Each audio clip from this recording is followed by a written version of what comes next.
Thank you all for being here tonight. Can we get another round of applause for Maddy Siiter? Wasn't she fantastic? That is the future of Duluth, let me tell you. What a great way to start off this evening and this event. You know, at our council meetings, we do something actually a little bit similar. We bestow a Distinguished Artist Award to people each month chosen by a counselor, and it's a fantastic way to set the mood and start the night off right. So, I see it is time for the color guard. Will the color guard please post the colors?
Please join me in the Pledge of Allegiance. I pledge allegiance to the flag of the United States of America and to the republic for which it stands, one nation, under God, indivisible, with liberty and justice for all.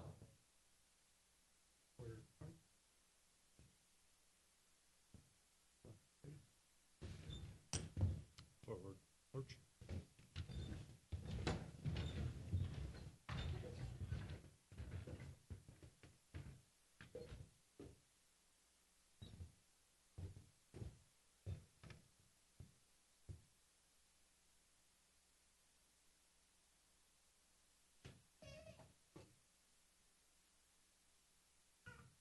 We can be seated.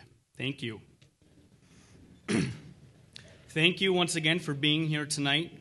Welcome. My name is Zack, Filipovich, and I am your City Council President. We have some honored guests here tonight that I would like to recognize in addition to everyone here. We have our city councilors here, Councilor Anderson, E. Hansen, H. Hansen, Hobbs, Russ, Cypress, and Westerland. We have county commissioners in attendance, as well as school board members and former public officials as well. Thank you all for being here tonight.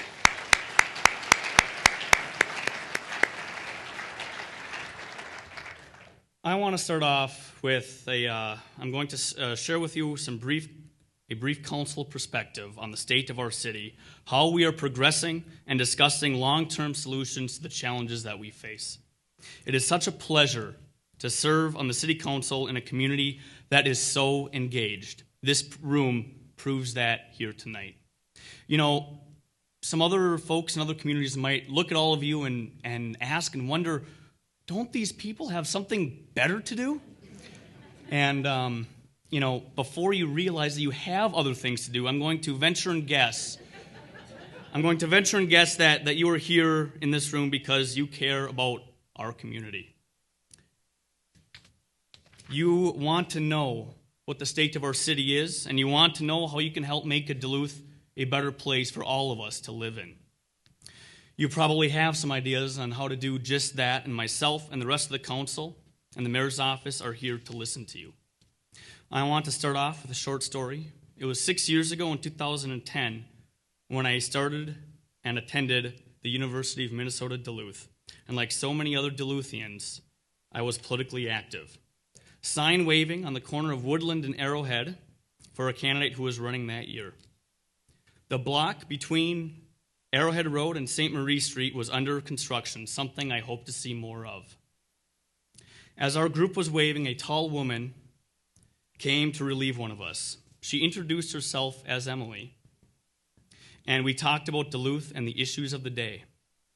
You could tell that she was very passionate about our community. Before we were done waving to the cars being detoured by the construction, Emily mentioned that she was considering running for city council in the following year. That was the first time I ever met now Mayor Larson. And 6 years ago, many of the challenges that Duluth faced back then still haunt us today. A long-term funding for our streets remains elusive, with over 400 miles of streets to maintain and many more miles of aging infrastructure and water and sewer pipes. Streets and infrastructure remain the city's top priority. Poverty still grips too many of our citizens, and the city is still short-staffed in several departments. Duluth faces new challenges as well. The influx of people finding jobs in our area has created a demand on an aged housing stock.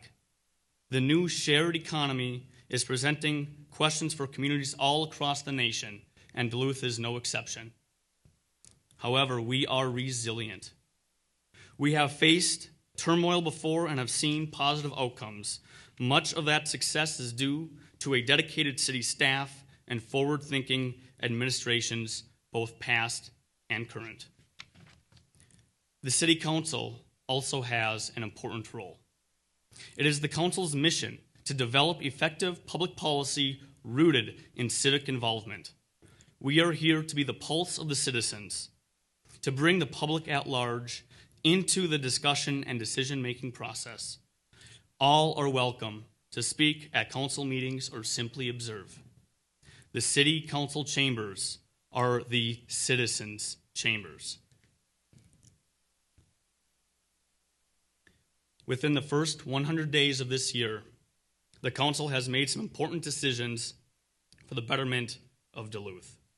We passed a pointed legislative priority list that tells the state of Minnesota what we want to see done. We've approved common sense zoning changes that will allow businesses to grow and commerce to increase. We have said yes to historic development deals like the North Shore and no to harmful pesticides on city property. Stream restoration work will begin this summer thanks to council action. I could go on, but I will move on. To give you a glimpse of what we do, the council is currently working through the important issue of vacation rentals. This issue involves property rights, neighborhood integrity, density, public safety, and tourism development. We are taking these issues and other factors into consideration, listening to constituents, looking at what other cities are doing. Once we are done with that process, our representative democracy will determine the best course of action, and we should have a decision soon. I know that all of you in this room and Duluthians everywhere prefer to think of the challenges that we face as opportunities, and I am no different. Earlier this week, and today even, we experienced some cold, wet, and very, very windy days. The Duluth News-Tribune even reported that there were tsunamis on Lake Superior. And you could see 10 to 15-foot waves crashing into Canal Park not too far away. Instead of hunkering down, many Duluthians experienced this unforgettable moment firsthand. Out by Lester Park, a few brave souls were surfing in our freshwater ocean.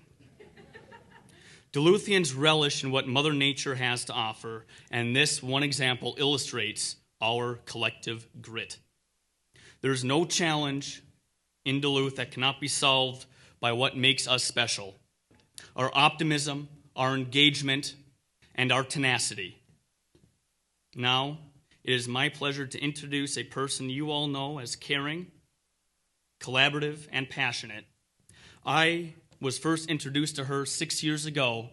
Please welcome Mayor Emily Larson.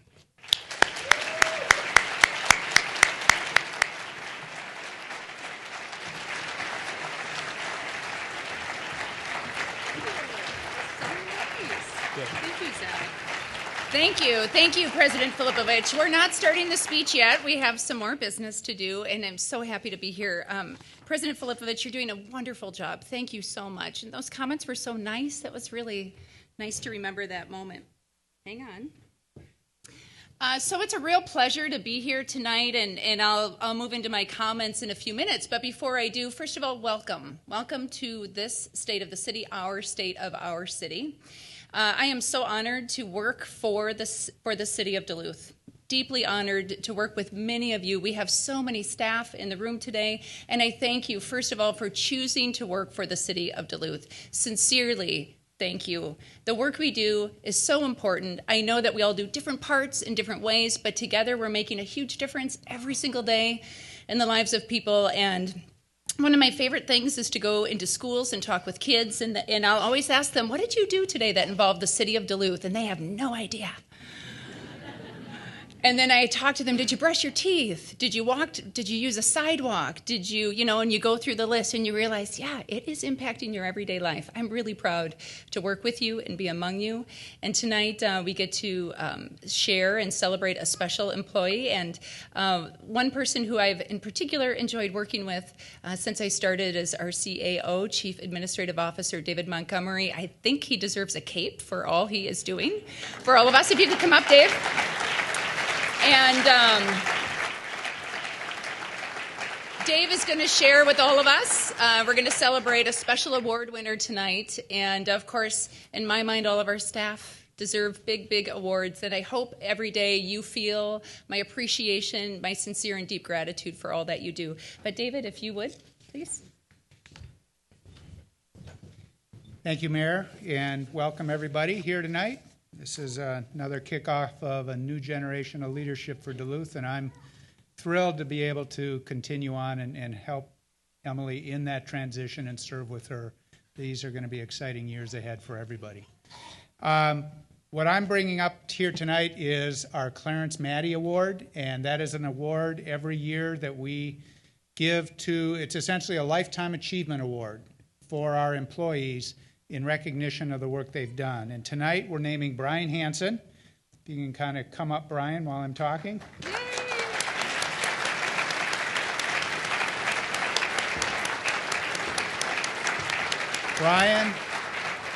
Brian has been named the 2016 Clarence Maddy Award recipient because of his dedicated years of service, 32 years with the city of Duluth. You would never know it by looking at it, but 32 years. Here with the city of Duluth, and he's really been one of our unsung, behind-the-scenes heroes here at the city. Brian is our city treasurer, and he spent the last 8 years as city treasurer, and before that in various functions within our finance operation. And Brian brings, it's as much for his attributes, and what his attributes have done is created immense accomplishments. You think thoughtfulness, dedication, creativity, persistence, thoroughness, and professionalism. Brian has overseen our treasury function. He secures the citizens' assets here for the city. During the financial meltdown of 07-08, Brian was key in securing those assets for the city, coming up with creative ideas, and doing all sorts of different things for the city, as well as being heavily involved as one of the key CDSA members. So what we'd like to do here tonight, Brian, is give you the Clarence Maddy 2016 Award for Lifetime Service. Would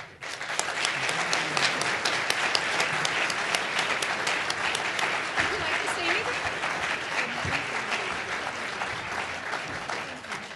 Thank you. This is indeed an honor, and I have a great staff and great coworkers, and without them, something like this would not be possible. Thank you. Brian, thank you so much.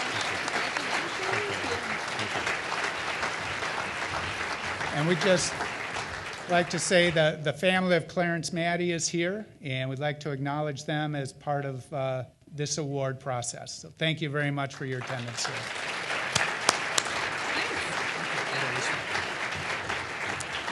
Oh, okay, so we have to keep going. So what I'm being told, we go live. Are we live now?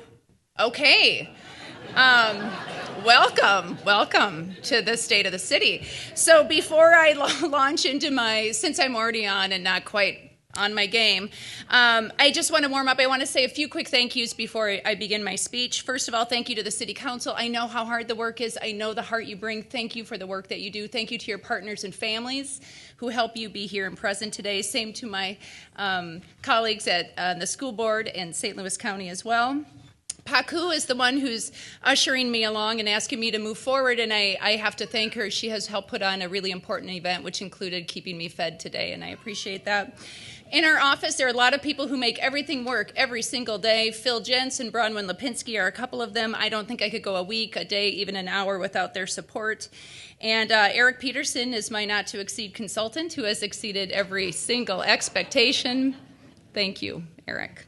And finally, my family. I have 4 amazing parents, and 3 of them are here tonight, Narita and Pam and Lee. Thank you for everything. And of course, Gigi is here in spirit as well. And then finally, my husband, Doug Zahn, our sons, Eli and Gabe. You are my quiet heroes. You are the community's quiet heroes. I think people don't quite realize that it's an entire family putting in service. You do amazing things every day to make this work possible, and thank you, thank you.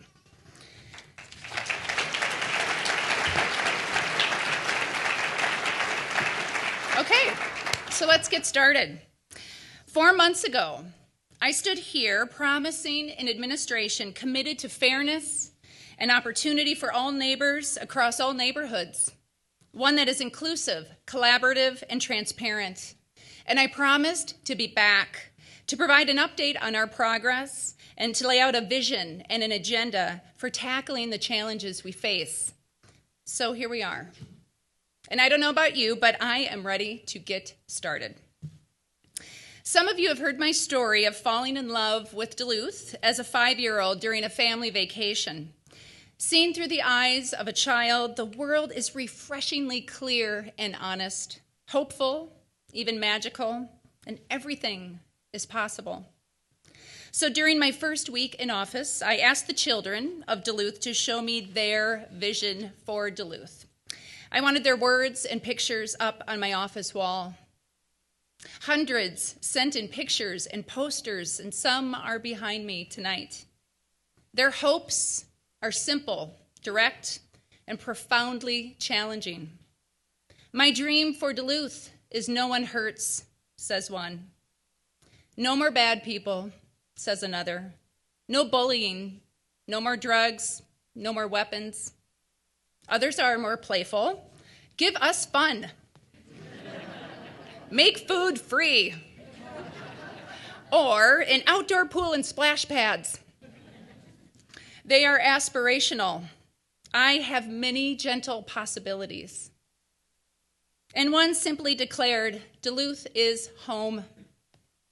And then there was this young girl, Pearl, who of great faith set the bar really high when she said, Duluth is more better with you. Duluth is home. It is what we make it. And our challenge is to make Duluth more better because of the work we do together. We come to this challenge with strong foundations and gritty resilience. There is a different mood in Duluth today, one many of us haven't felt for a long time. There's a cautious optimism that after decades of hardship, we are on the mend and on the front foot moving forward. We're seeing development, growth, revitalization, and investment. There are more jobs. Unemployment is lower than it's been in 10 years. There's a lot of good that's happening. And in the last 100 days, we've been off to a fast start, making sure that momentum continues. We freed up an additional $800,000 for streets. We're partnering with the county on several key projects, including the Cozy. Developing this blighted property is a key element for revitalizing that part of downtown. The North Shore is finally at liftoff. We continue supporting a vibrant business district in Lincoln Park and the Western Waterfront Corridor. And with literally millions of dollars on the line, we've partnered with our local legislators to secure our bonding priorities, transitioning the steam plant to cleaner energy and revitalizing the zoo. It's also been a busy few months building out our leadership team. We just announced finalists for Chief of Police and the new Fire Chief. It's been a robust and transparent process, and I want to thank the hundreds of community members and staff who participated and provided input. I am not aware of another time when the community, the Duluth community, and our city staff have been asked to engage in this way. We're also about to hire a new human rights officer, a position I elevated to report directly to me. This person will be a part of my core administrative team and help drive our work, addressing systemic barriers to opportunity and ensuring equal opportunity for all.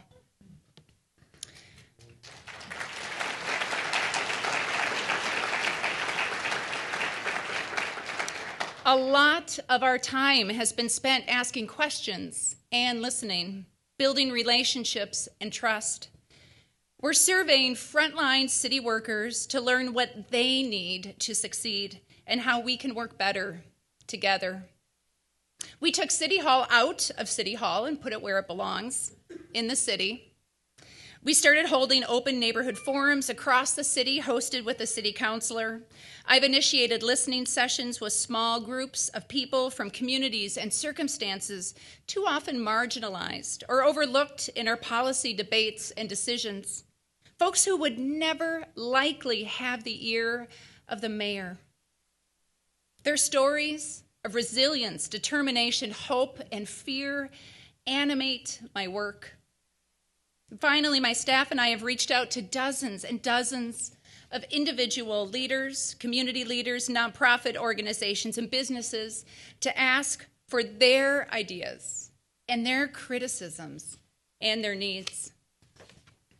What we've heard is hopefulness and a reaffirmation that the city is moving forward. There's genuine excitement and energy, but it's not without caution. We've also heard from too many people who are hurting, people left out or overlooked. There are deep divisions that still need healing, and it's clear that we'll only move forward as a city when we move forward together.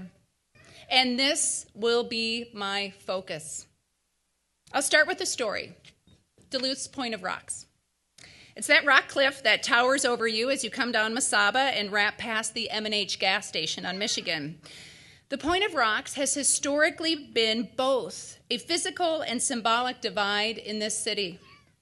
In the early days, it presented an imposing physical barrier which made it difficult to trek between east and west. And as the city grew, this rock cliff separated the industries and working class neighborhoods of the west from the downtown commercial district and London Road mansions of the east. Over the years, newspaper editorials regularly talked about this divide. There were repeated calls to blow the rock up, to widen the road, profit off the crushed rock, but also to symbolically bring the city together. Duluth still remains divided in significant ways. A person living in Congdon Park can expect to live 11 years longer than a person living in Lincoln Park. Unemployment is around 5%, but if you're African American or Native, it's more like 20%. 1 in every 5 Duluth residents lives in poverty. I could go on with shocking statistics. Over 600 Duluth residents are without homes on any given night. Thousands more struggle with uncertainty to pay the rent or keep their homes. We're making progress, to be sure. But these persistent disparities thwart our progress. Our right to a good and healthy life should not be determined by our zip code or our income, education, race, gender, or religion. What divides Duluth now is racism, poverty, education, and access to economic opportunity. These divisions cannot be healed by blowing up a rock. We must address them head on, full on, together. As one Native elder reminded me, we must name the trauma to heal and we must heal to move forward. There's a saying that if you don't know where you're going, every path will get you there. But moving forward with purpose requires vision. My vision is of a healthy, prosperous, sustainable, fair, and inclusive community for all neighborhoods and all neighborhoods. I see diversified economic growth that benefits every neighborhood. I see meaningful jobs with living wages, jobs that support families, jobs with pathways to careers. I see everyone with a decent place to call home, in a safe neighborhood anywhere in the city, free from the threat of violence and harassment or displacement.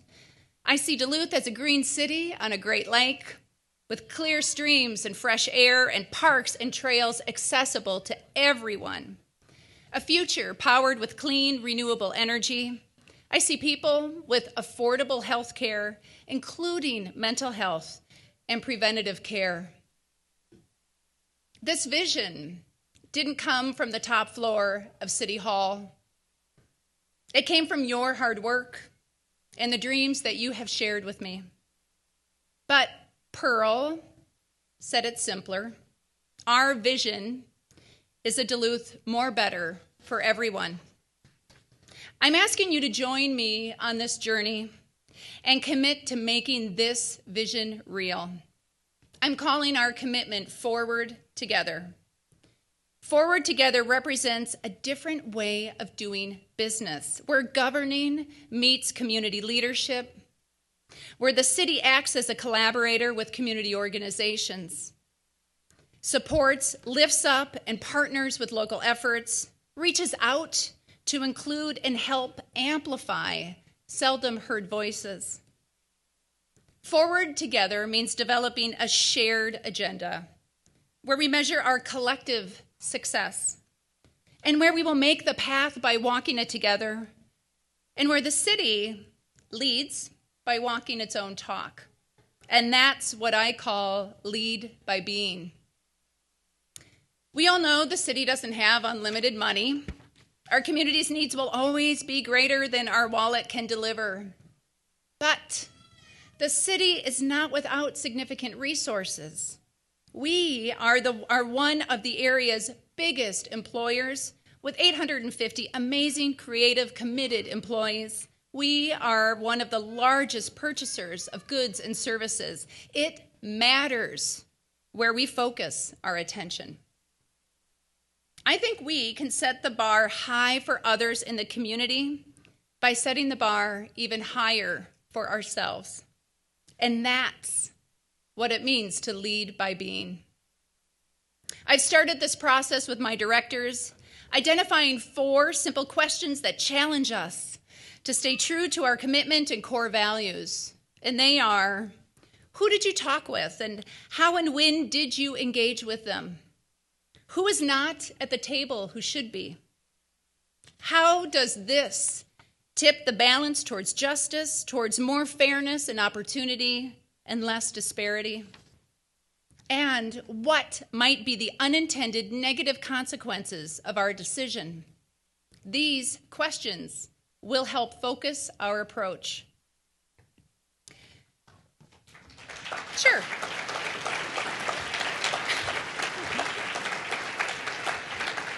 We also lead by being when our workforce reflects the experience and diversity of our community.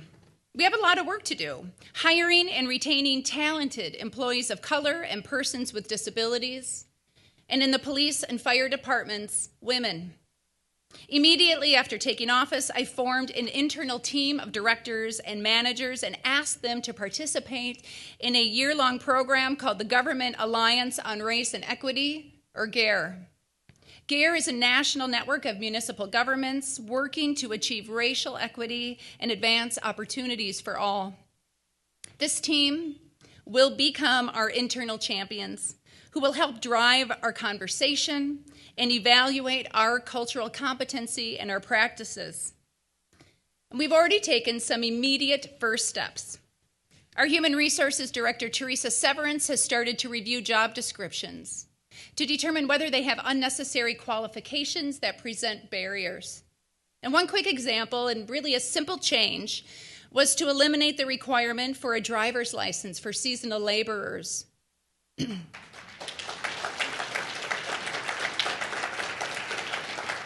Driving is not a job duty for these workers, and the license requirement excluded otherwise qualified people from even applying.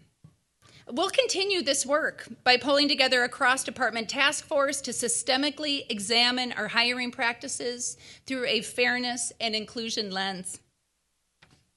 To lead by being, we need to do better building relationships with promising potential employees. Both the city and the county have an aging workforce, and many will retire in the next 5 to 10 years.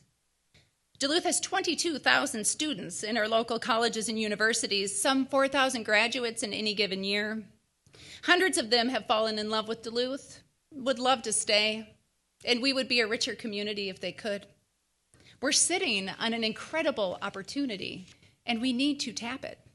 We need to build a public service pipeline that partners with community organizations, our local colleges and universities, and creates pathways for talented young workers to find work serving the city and the people of Duluth. Diversified and inclusive hiring is one way that we will lead by being, but we're looking at every angle.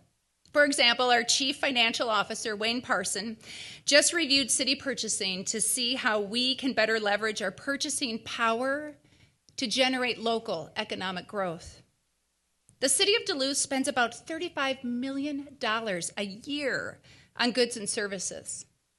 About 60% of those purchases come locally and 88% within the state of Minnesota. Those are good numbers. It would be really pretty easy to give ourselves a pat on the back. But instead, we're looking at how we can do even better. We intend to expand the number of local businesses in our purchasing pool and make renewed efforts to ensure that local area businesses know the bid opportunities. We'll lead an effort to identify local vendors, particularly minority and women-owned businesses, who want to be notified by the city about purchasing opportunities. And then we are going to mentor those businesses on how to navigate the city's contracting process.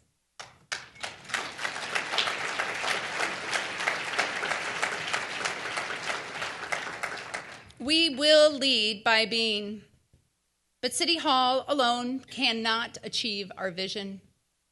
We don't have all the answers, but there is untapped brilliance in our community. People who have something to say, something to give, and we need to create the space, relationships, and trust to watch, learn, and listen. We need to engage the community and be a reliable and trusted partner and collaborator. In the aftermath of Hurricane Katrina and the rebuilding of New Orleans, a community organizer remarked, "Decisions made about us, without us, will fail us. Decisions made about us, without us, will fail us." This simple statement will guide our decision making. Our first big go at living this principle comes when we begin revising our comprehensive plan later this spring. Now, most people hear plans and their eyes kind of glaze over. They start to tune out, but I want you to stick with me on this. Because community planning, done right, happens every 10 years or so.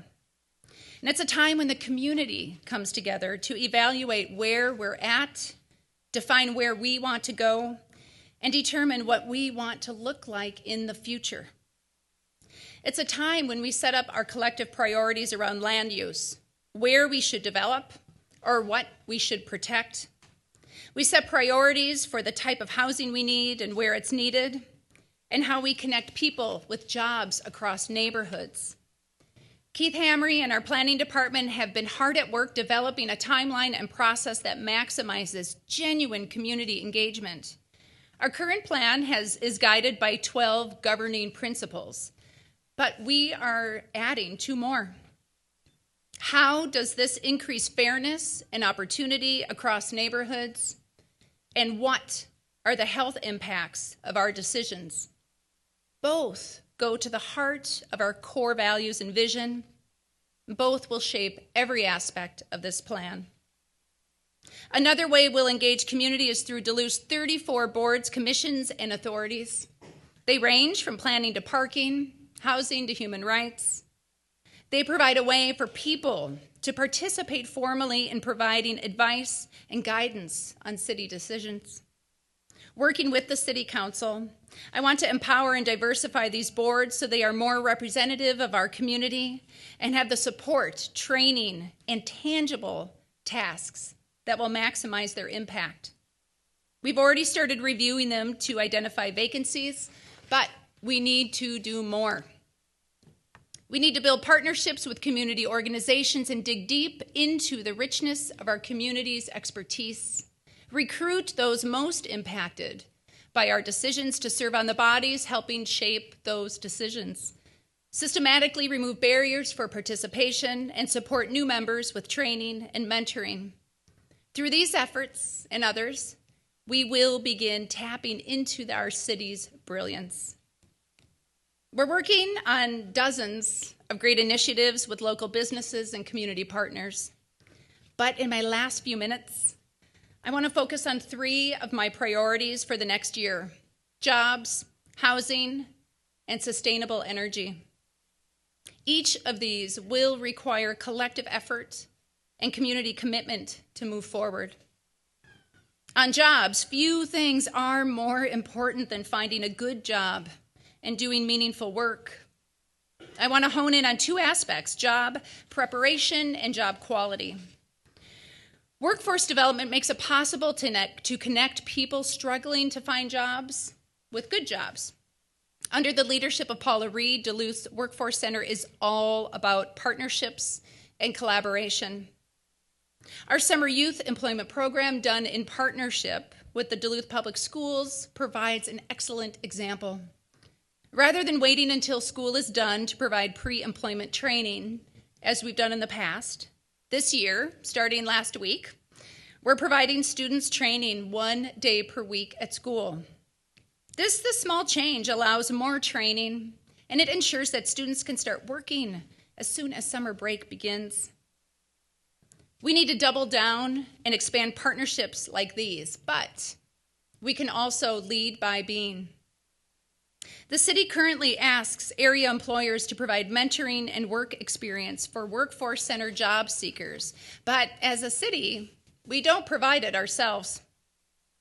I'll be calling together a cross-department task force to identify what it will take to make Duluth, the city of Duluth, a model employer for workforce development, and then we'll implement it.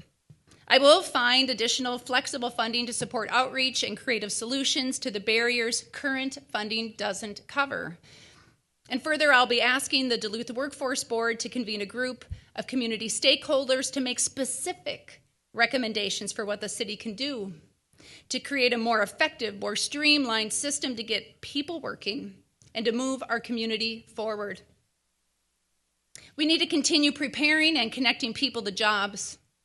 But the jobs also need to be quality jobs, jobs that provide dignity and support workers and their families. Too many jobs in Duluth and across the country don't meet the standard. One critical gap is the ability to take paid time off when a worker is sick or needs to care for a sick child or loved one. And I want to make this real for us. And for many of you, I know it already is. But just imagine for a moment, you don't have access to safe and sick time. You work in food service or with the elderly as a nursing assistant and you're running a high fever. Without paid time off, you need to choose between getting paid or going to work sick. Your child is sick or a parent is dying. And you need to calculate how long you can leave them home alone. You're fleeing from an abusive relationship and need time to file protection orders or relocate, seek safe shelter. And you must choose between keeping your job or finding safety. Nearly half of all our workers in Duluth face these decisions every time they or a loved one gets sick. Maybe that's you. Certainly, it's your neighbor. Employers will continue to struggle to recruit and retain great employees as long as workers face these kinds of impossible choices. And we won't have a healthy community or secure, decent jobs, work that respects our families, until we no longer have this disparity. We have to figure this out as a whole city.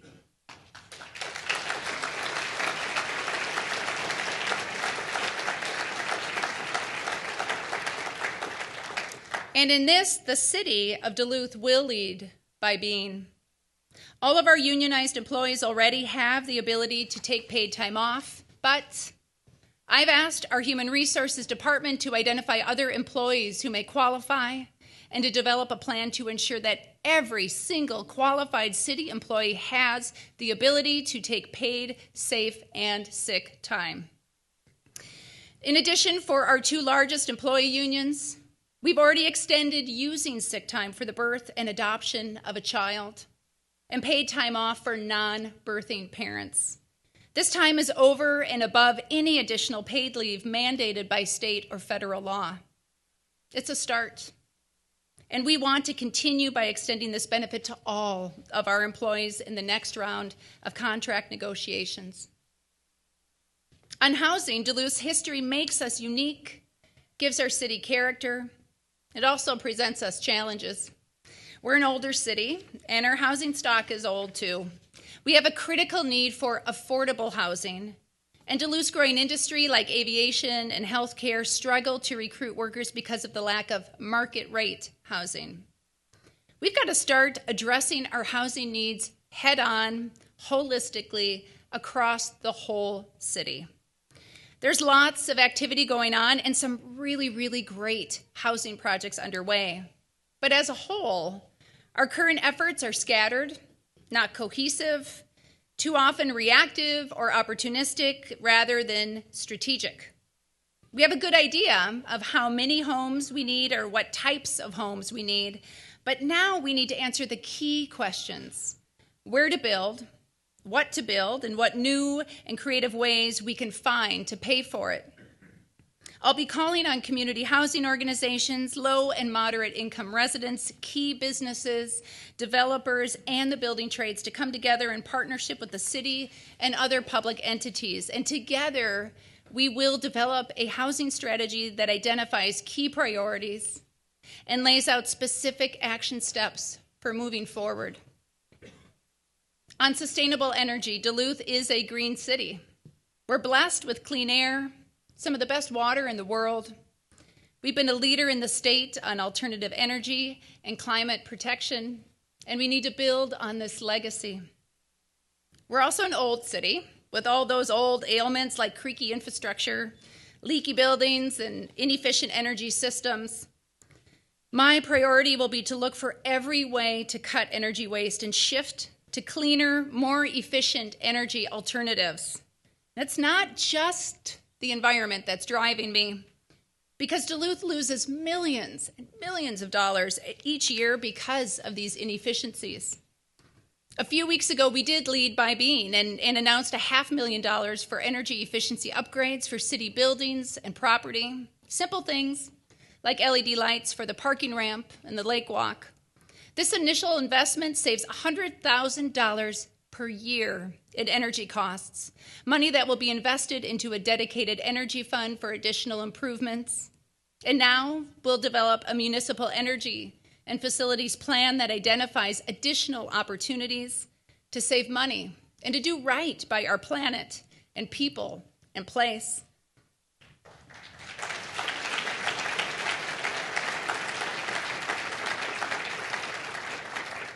This year, I am also restarting the Environmental Advisory Council.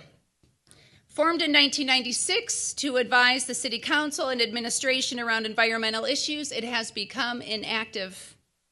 I will ask the EAC to partner with city staff to provide advice and recommendations as we seek to expand energy savings, move toward clean energy alternatives, and make our city more sustainable and resilient.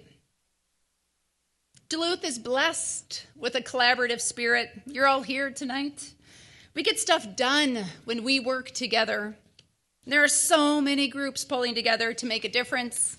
Health in All Policies, the Healthy Duluth Initiative, At Home in Duluth, and the Affordable Housing Coalition, the Duluth and St. Louis County Mental Health Initiative, Voices for Racial Justice, the Cross-Cultural Alliance, and Vision Duluth, the Building Trades, Central Labor Body, Duluth Area Chamber of Commerce, and the Greater Downtown Council.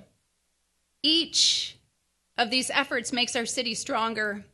All of our issues are connected. But no single organization or group will solve the disparities and big challenges that we face.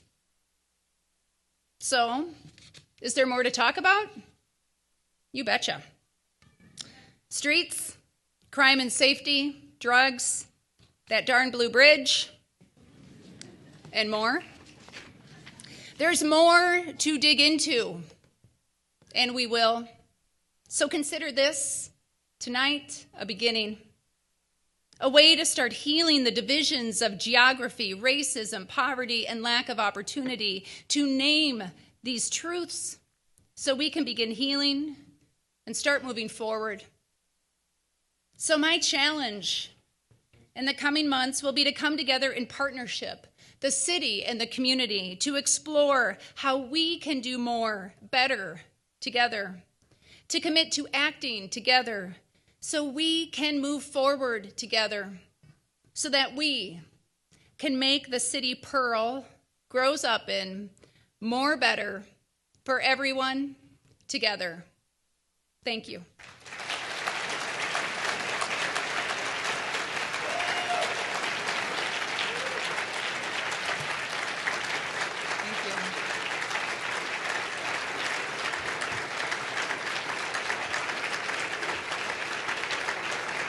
Thank you.